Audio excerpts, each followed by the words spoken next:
Okay, here we go. Very good. The title of this evening's talk is going to be Origins.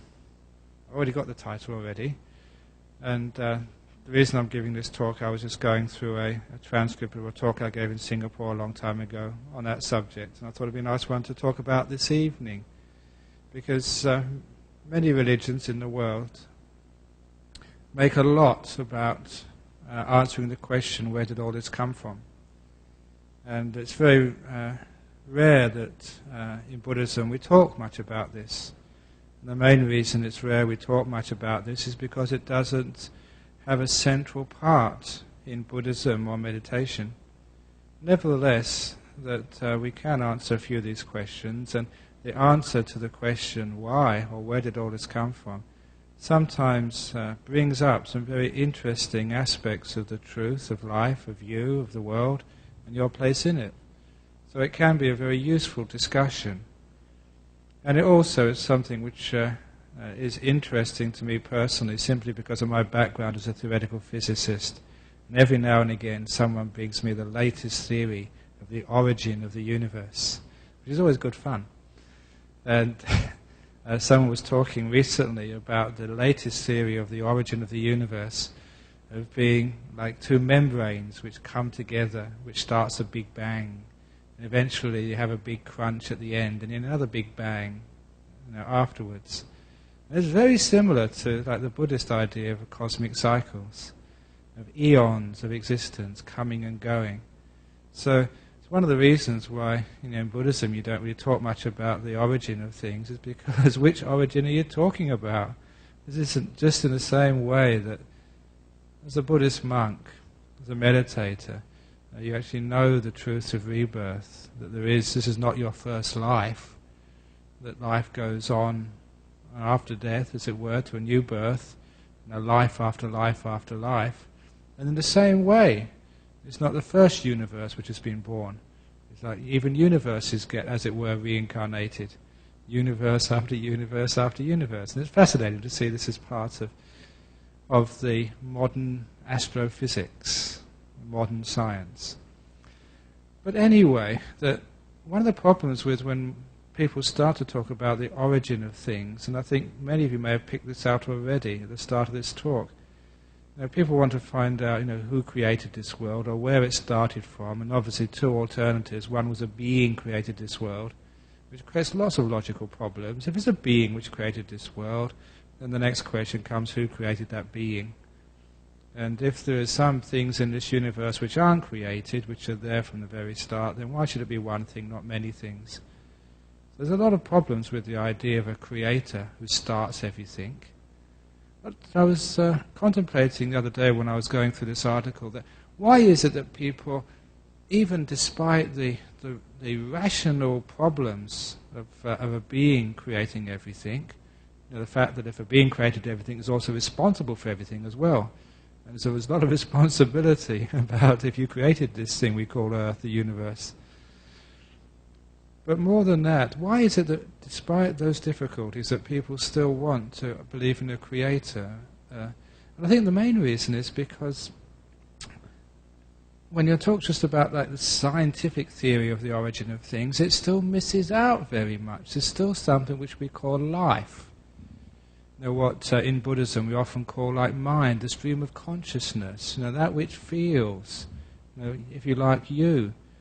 Now there is that there, and that is obviously never really touched on by science. And so even though that science might sort of have all these wonderful theories, which are probably just the most rational, well-proved, well-documented theories, which are far more rational, far more tenable than any of the other theories about the origin of the physical universe, it still doesn't touch sort of the spiritual, the heart side of life. Because it's quite clear to many people that we're not just a bunch of atoms. There's something more to life than that. And this is actually one of the reasons why people always want to put that which is different than the material world, put some spiritual word for that. And that's where sometimes people call soul or God or whatever. So instead of actually just looking upon the origin of the physical world, here in this talk I want to put more attention on the origin of the mental world, the heart world, the origin of life, rather than the origin of material things. And I think that's one of the problems of our modern age, or rather a problem which has been there but which is disappearing little by little, with the focus on materialism, with the focus on things outside, and on that focus being seen to be unsatisfactory, not really giving you much satisfaction. The more people are turning to the spiritual side of life, the heart side of life, and the meaning behind things rather than just things in themselves. And in that search we're coming more close to valuing something more than just a bunch of atoms. And what actually feels those atoms, what knows those atoms, life, the mind, what is that? And this is going to be the subject of this talk, not so much the origin of universes, because that's really well explained by science, but the origin of that which knows those universes, the mind, the heart. And the first story I want to mention here about the origin of things is just the primacy. The most important thing is the mind, or the consciousness, the heart. And for many of you who are traditional Buddhists, you'll remember probably one of the things you were taught very early on in your experience of Buddhism, the first line of the Dhammapada, one of the great books of Buddhism. That the mind is a forerunner of all things, the mind is the chief. In the very beginning of the Buddhist teachings, they made such a lot about the mind, the heart, the inner world, and what's out there was almost considered to be secondary. The mind was the most important thing.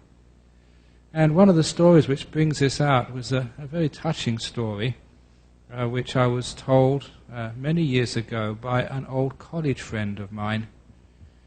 And this friend of mine, who was actually in the diplomatic service in England, in Britain, and we were great friends at university. And I became a monk, he became a diplomat. He had children, I had disciples. I think I had the worst part of it. But anyway, he had 2 children to worry about. And one day, one of the children in their first grade at school was asked by their teacher, "What is the biggest thing in the world?" This is a story I've told here before, but it fits in this context, which is why I'm going to repeat it. Once a person is enlightened, you fully understand all these stories, you don't need to hear them again. What's the biggest thing in the world? The class was asked by their teacher. And one child said, "My daddy," which is quite obvious for a 6-year-old. Another child said, "An elephant," because they'd been to the zoo the last week. The third child said, "The biggest thing in the world is a mountain." Then the daughter of my friend said, "The biggest thing in the world is the I," E-Y-E, which stopped the whole class as they tried to figure out what this little girl meant. And when the teacher asked, "What do you mean the human eye is the biggest thing in the whole world?" And this little 6-year-old philosopher said, "Well, I can see her, Daddy, and I can see an elephant, I can see a mountain as well, and much, much more. If all of that can fit into my eye, then the eye must be the biggest thing in the world." It's a brilliant piece of logic from a 6-year-old kid. And it's true, isn't it? The eye is so huge. Everything, all these people in here can fit into my eye. But even bigger than the human eye is the human mind. Because the mind can see everything which my eye can see, and it can imagine things which my eye could never see in this world. And my mind can also hear things. It can hear old songs which I remember when I was a student 30 years ago, 40 years ago. It can imagine all sorts of things. It can feel touches.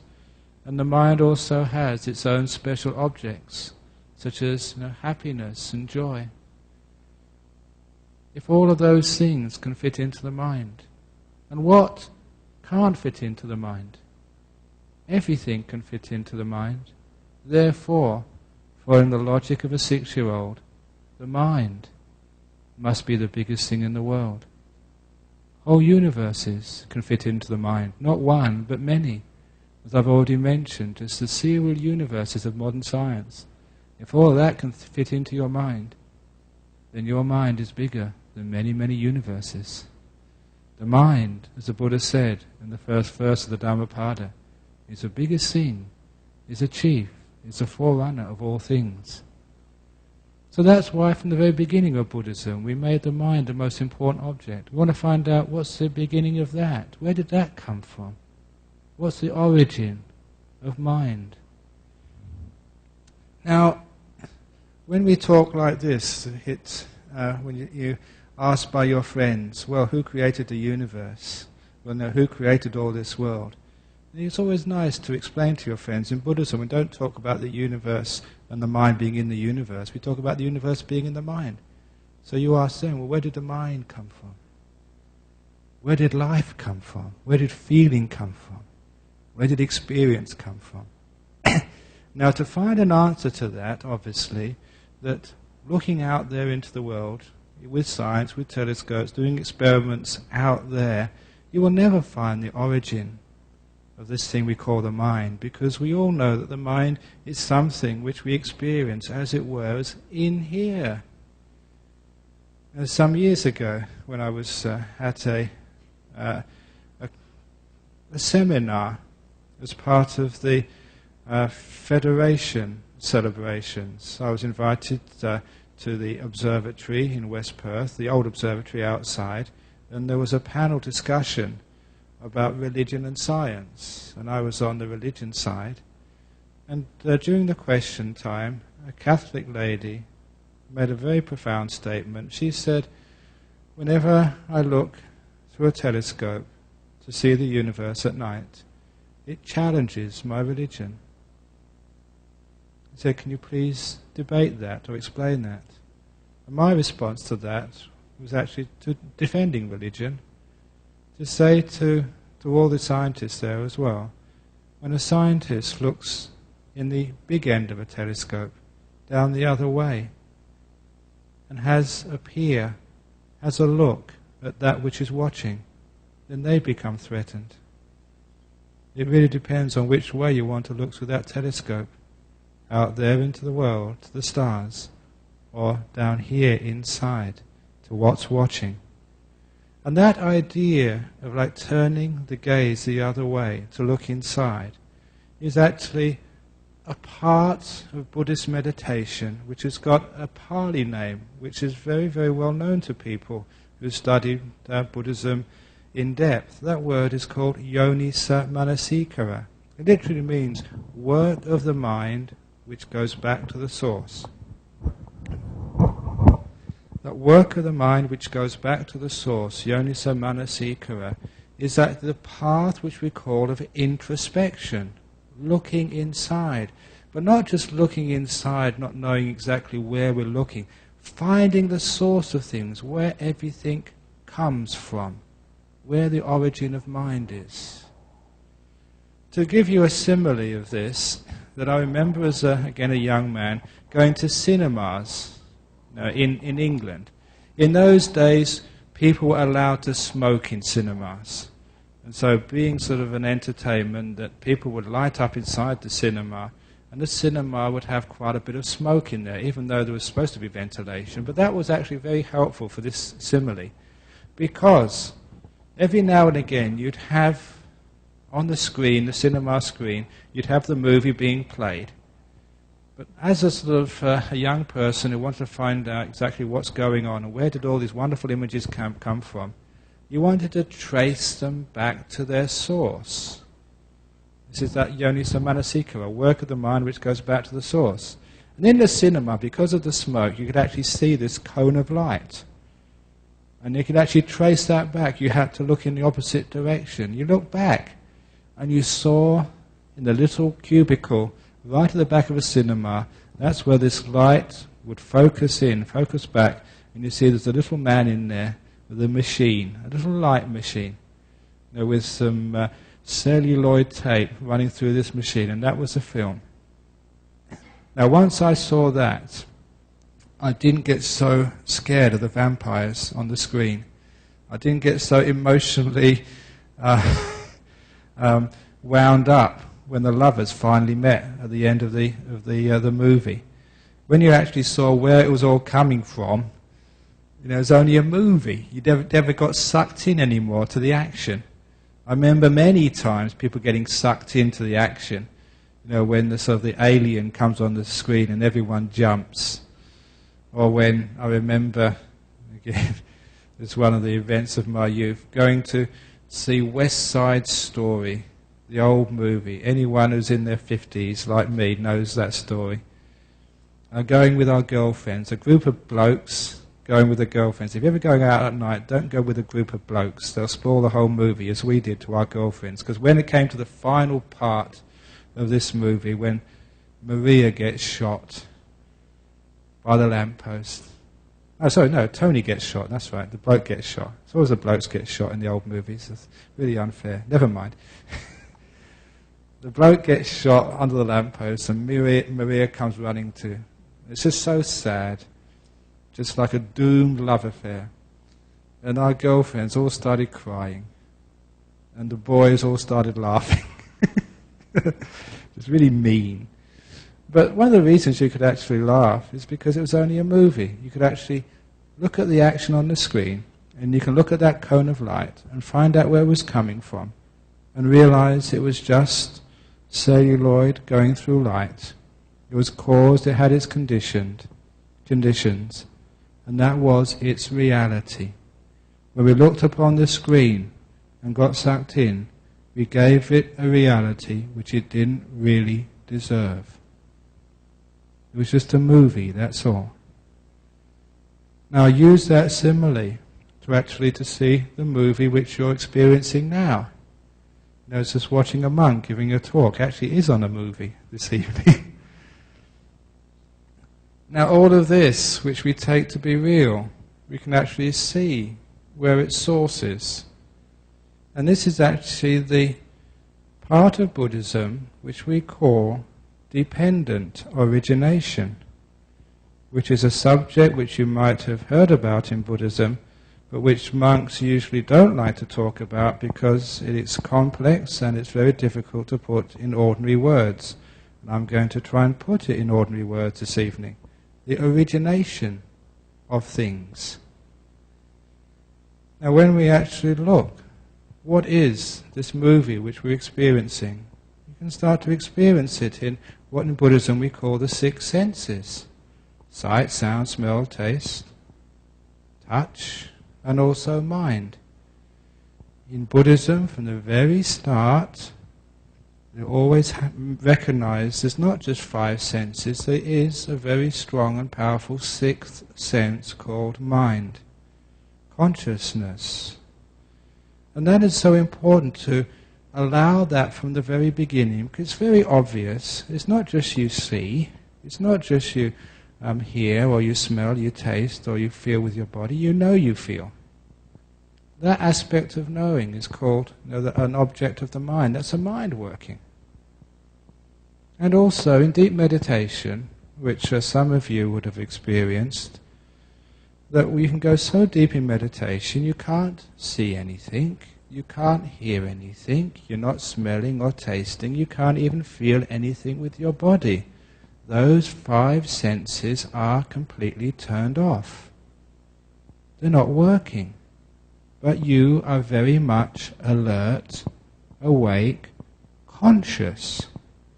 That is what we call the mind consciousness. And in those deep states of meditation, you can be so deep inside, and all those deep states of meditation are very happy, very blissful, very enjoyable. They're so deep inside that the five senses are inaccessible to you. And when you know that was consciousness, you were aware, you were alert, That's a proof of what the sixth sense mind is all about. And so, in Buddhism, we have the six senses, and we investigate those six senses. We are aware of them, we watch them, we see how they work. And when you start to watch the play of the six senses, you find that there is not a person inside, behind your eyes, watching all of this. You find there's not a person between your ears, sort of hearing everything. When you start to see, what is actually listening to this? Go to the source of things. What's seeing this? What's hearing this? You're actually going inwards and finding that this is all a process, a cause and effect process. When there's something to be seen and you're looking, consciousness turns on, you have what we call as sight. And the mind then takes that object and knows it saw. When you know something, it's already happened, it's gone. It takes time for those signals to be known by the mind. Everything is old. I think we all know that by the time you see the sun's rays, those sun rays have spent a lot of time travelling to us, and so we only see the sun when it's old. Sometimes when we watch a cricket match, we can see the person hit the ball, and we can hear the sound afterwards. We don't really feel that that's actually what happens with our mind as well. By the time we know, it's a long time after the event, many milliseconds. In those milliseconds, many things have happened.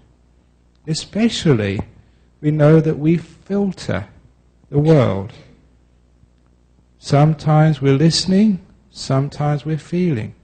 At this very moment, you've got many things which are attacking your senses. Sights, you're looking at me, the words which I'm saying, the feelings in the body, the fantasies in your mind if you're getting bored. Many, many things are sort of competing for the attention of your mind. Why is it that we pick some things and we don't pick others? And very often it's from the time of sensory impingement to the time of knowing, there is a filtering going on. We are perceiving those things which we have the idea are important to us, the things which we are looking for. We see what we want to see. We don't hear what we don't want to hear. In psychology, it's called denial. This is something which has been known to Buddhism for many, many years. The fact that when we see, hear, think, whatever, there's a lot of filtering going on. And because of this, how often is it there's been arguments about what happened? You said this, no I didn't. They may have said that, but they didn't hear it. It didn't reach their mind. So they may have actually been right in front of them, but they couldn't see it because it wasn't important to them, or they didn't want to know it. They didn't want to hear it. For example, and this is one of the stories from the early years here in Western Australia, there was a disciple of mine. She was a meditator, a keen Buddhist. I had a very happy family, a nice husband, 2 young children. They were twins. She came to me one day having a big problem. And the problem was she had discovered, or rather the teachers at her children's school had told her, that her husband had been sexually abusing her children. Huge problem. And she felt guilty at first because this had been happening for a while. Now she'd been told it was happening, she could see all of the signs in retrospect. And she felt guilty. Why didn't I pick these signs up? And it was quite clear to me and very easy for me to explain that the very idea the husband, and you loved that guy at the time, which you couldn't do afterwards. At that time you loved the fellow, you had a wonderful family, nice house, doing well in your life. The very idea that someone you could love was abusing and hurting the other people you love, your children, was so abhorrent, so ugly, so unacceptable. That is why she could not see it. She could not pick up the signs. It wasn't her fault. That's just the way the mind filters. Anything so horrible, you just can't see. This is what we call like denial. Sometimes we have problems in our body, sicknesses, which tell us that we're getting sick, but because the very idea, that I'm going to get sick, that I'm going to have cancer, that I'm getting old, that I'm dying, sometimes that's so abhorrent, so ugly for a person, we don't want to admit it. And so we actually deny the signs of the body. As a meditator, someone who practices a lot of mindfulness, you actually become very aware of your body. You become alert to the signs of the body. When a person gets sick, before they get sick, the body's been telling you for a long time, take it easy. Rest a bit. Don't work so hard.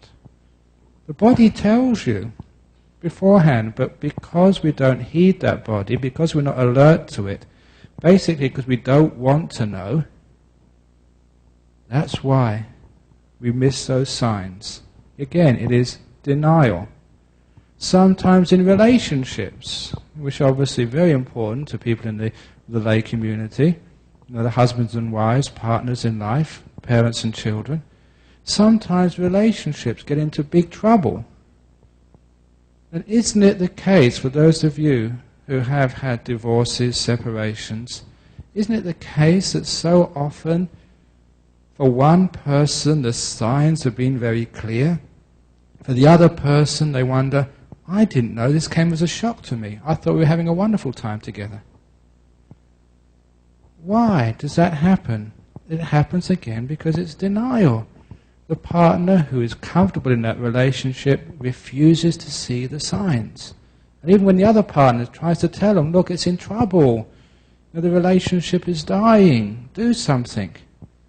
Sometimes it's such a horrible thing for one of the partners to even contemplate that they literally cannot see it. They cannot hear it. These are examples of what I mean by the way of cognition. When we actually hear, see, even feel, a lot of the time, we can't see, feel or hear that which we don't like to hear or see. That which is abhorrent, which is detestable. This actually shows where mind is coming from, where our experience is coming from. It's not always that trustworthy. Sometimes we think, I saw this, I heard this, it must be true.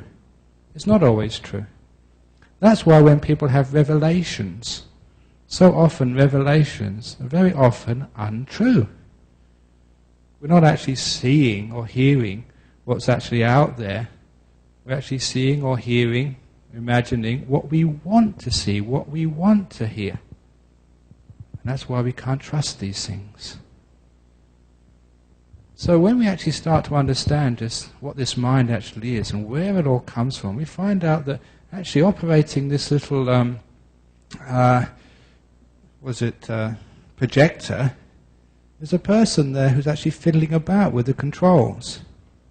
And that thing which is fiddling around with the controls is what in Buddhism we mean by craving. Likes and dislikes, what we want, what we don't want. And because of craving, based on delusion, this is actually what creates our reality, creates our world. And so when we talk about mind or world, what's the origin of that world? Why is this world like this? We can actually go back to these two main forces, delusion and craving. Both work together as a pair. These are the culprits. In order actually to find out what truly is going on, what the mind truly is, what the world truly is, it's quite obvious from the way I've been discussing this evening that what we really need to do is actually to get a window where there's no craving, where there's no delusion, so we can actually see what's really happening. We can face up to the truth without any wants or not wants, or likes or dislikes. You know how you subdue or repress your likes and dislikes? That method of subduing your likes and dislikes is the whole purpose of what we call in Buddhism meditation. What did I say we were doing during meditation? Letting go. What are you letting go of? Remember I said letting go of the controller, the person at the vehicle, at the controls of your vehicle. What are you letting go of? Craving, of desire. When you actually let go of craving and desire for a few moments, then actually you can see things as they truly are. Not as you want them to be, not as you expect them to be, not as you fear that they might be, but as they truly are. This is why we call the way of wisdom, the way of truly finding out, has to be based on that degree of peace that you can see things without any desire. No preconditions, no preconceptions, no likes and dislikes, just seeing things not as you want them to be, not as you expect them to be, but as they truly are.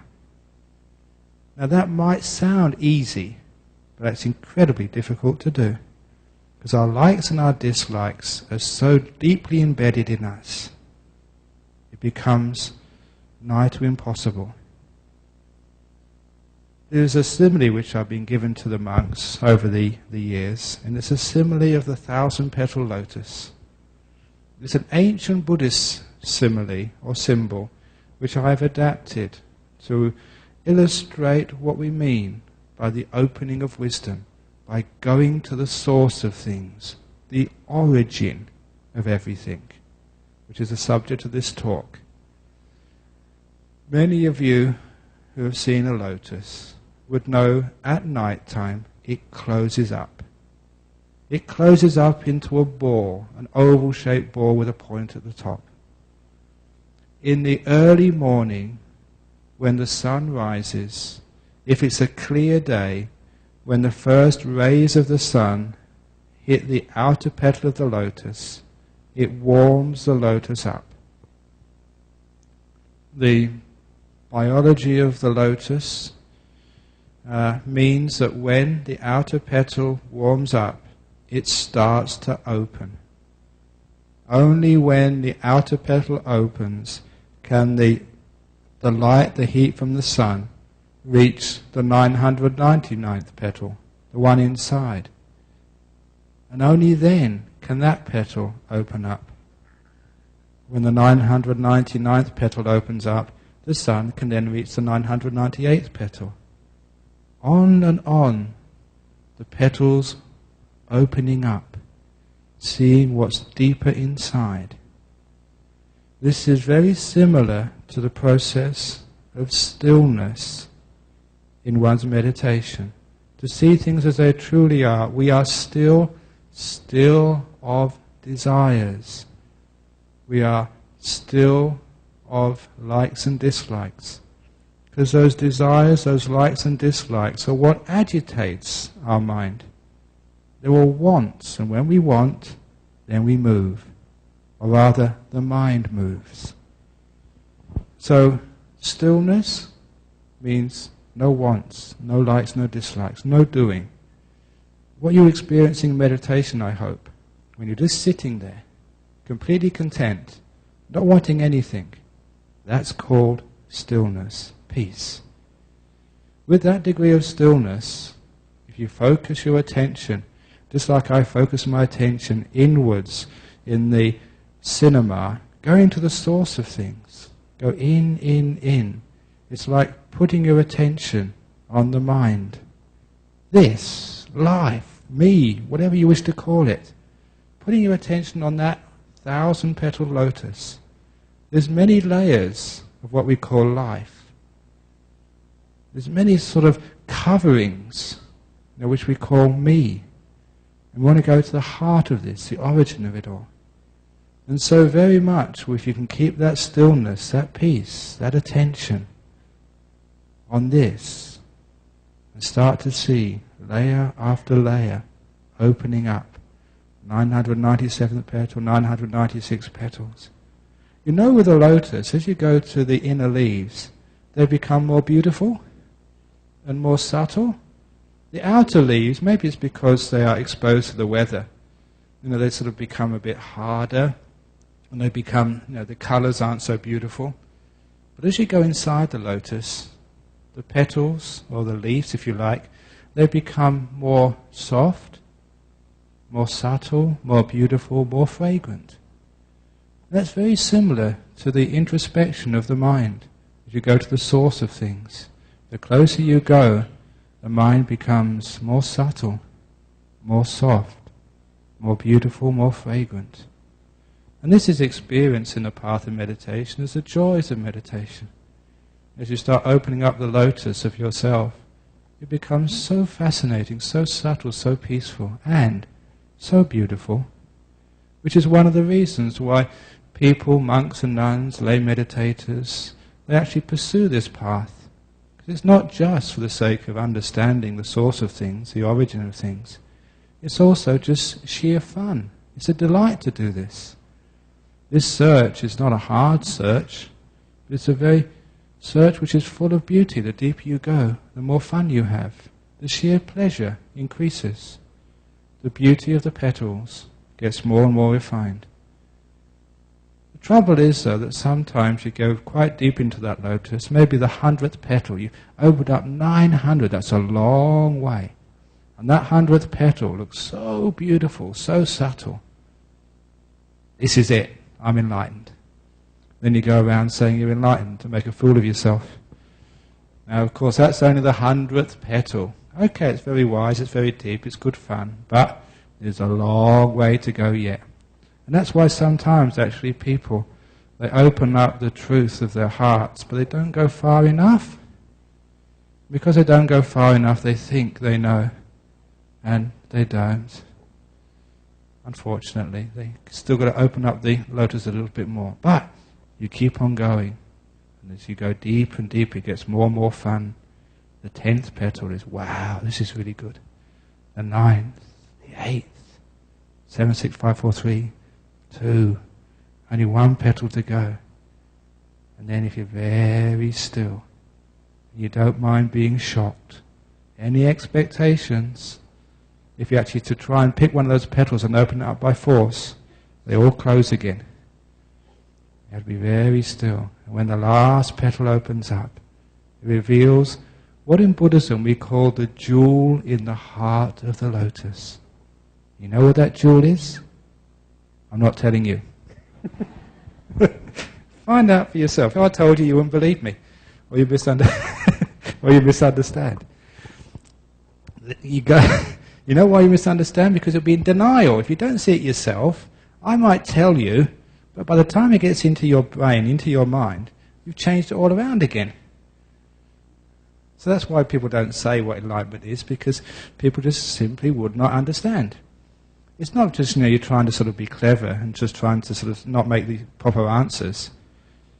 It's why in Buddhism we always tell people how to find out for themselves. Even if you told them, it's not the case they wouldn't believe you, they wouldn't understand what you were saying. But actually what one finds out, I'll actually tell you because it's part of the talk. What you find out, the jewel in the heart of the lotus is emptiness. Nothing there. Isn't that beautiful? That's wonderful to know there's nothing there. This thing inside you've been bothered about all these years. Isn't it wonderful to know there's no one inside? There's no one to feel anxious. There's no one to feel upset about what you've done. There's no one to feel guilty. This is the beautiful emptiness in the heart of the lotus. You've gone back, as it were, in the cinema, to the heart of things. And you find there's this beautiful emptiness. So what actually is this life? You find from this emptiness, it's just this process. You say to this process, from delusion there was craving. From the craving there's making lots of karma, of doing things, making things, sometimes doing good, sometimes doing bad.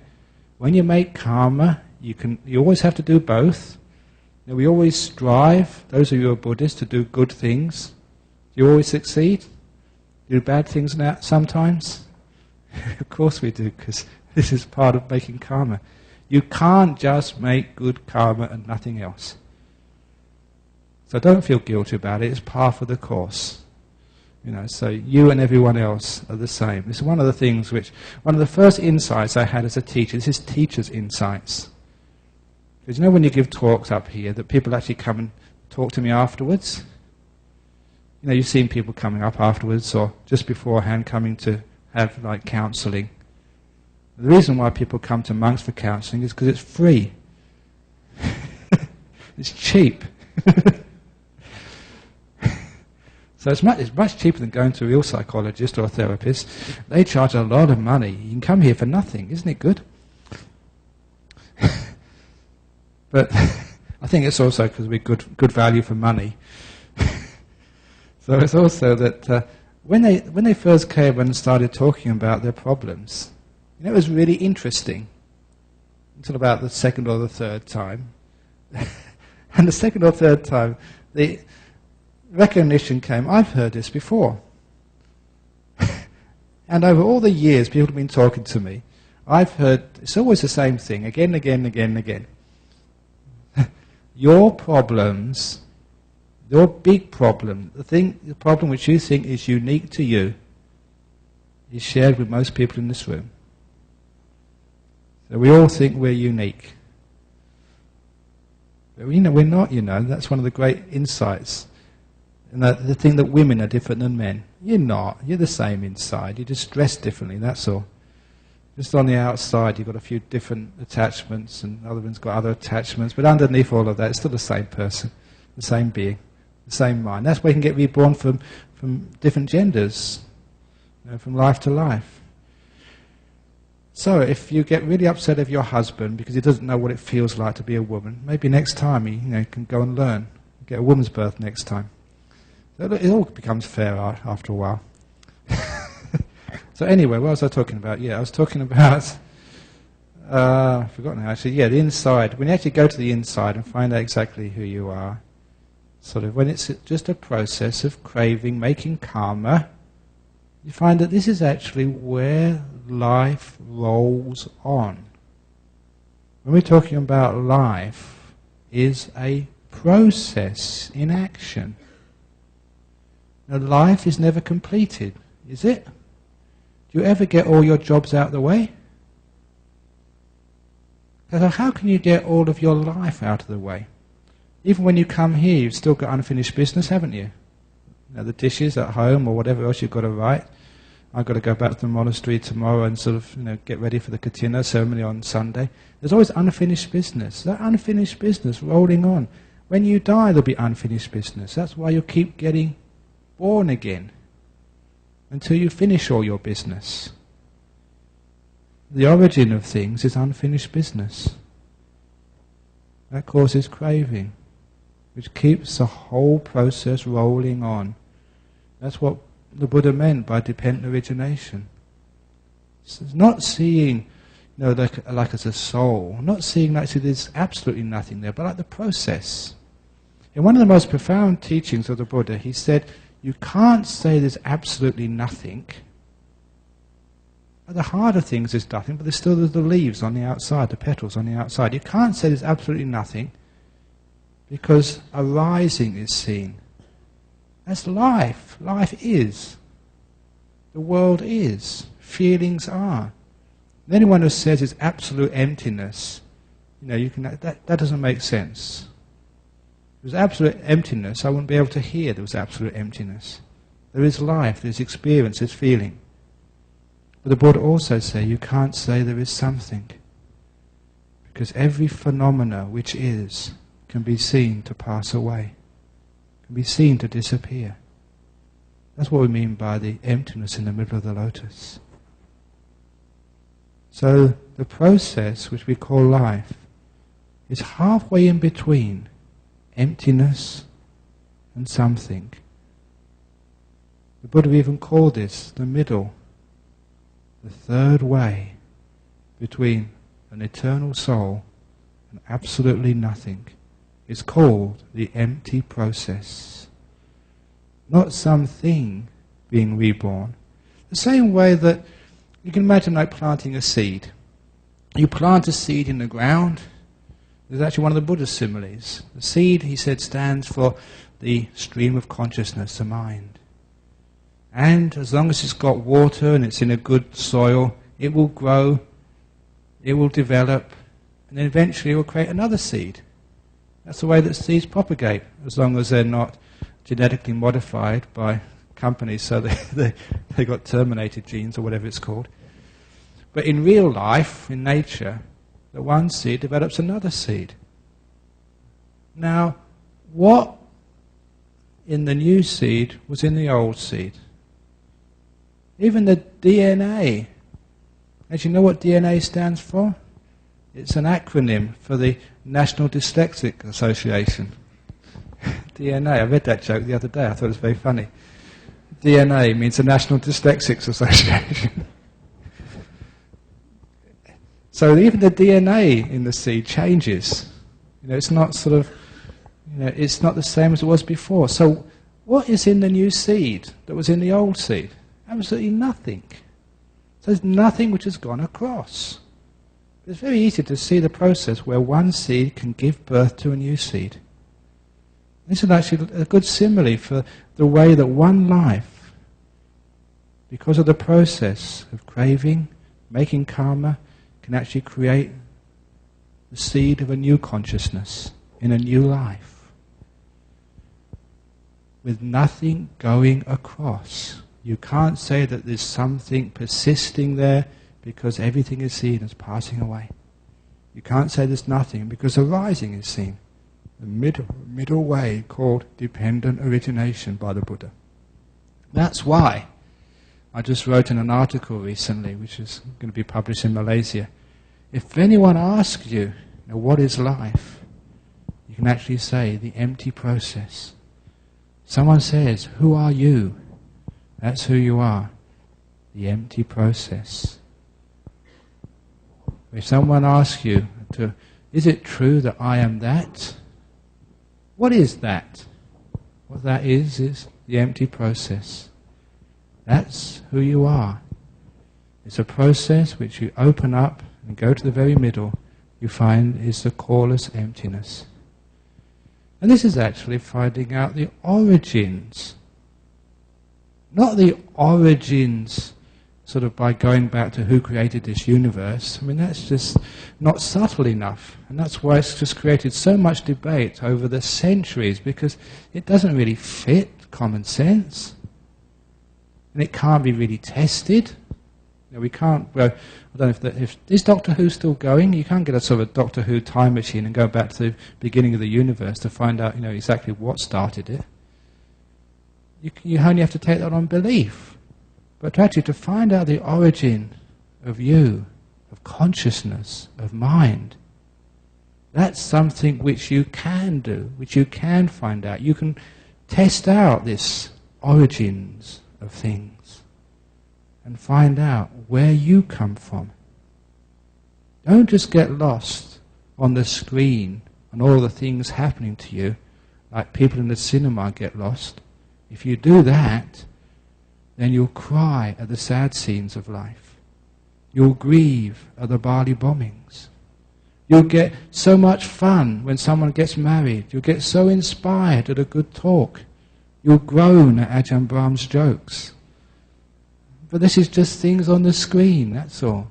When you know where this is all coming from, then you'll be at peace. Just a movie. The empty process, which we call life. In Buddhism, that's what we call the origin of things. And that's the talk for this evening.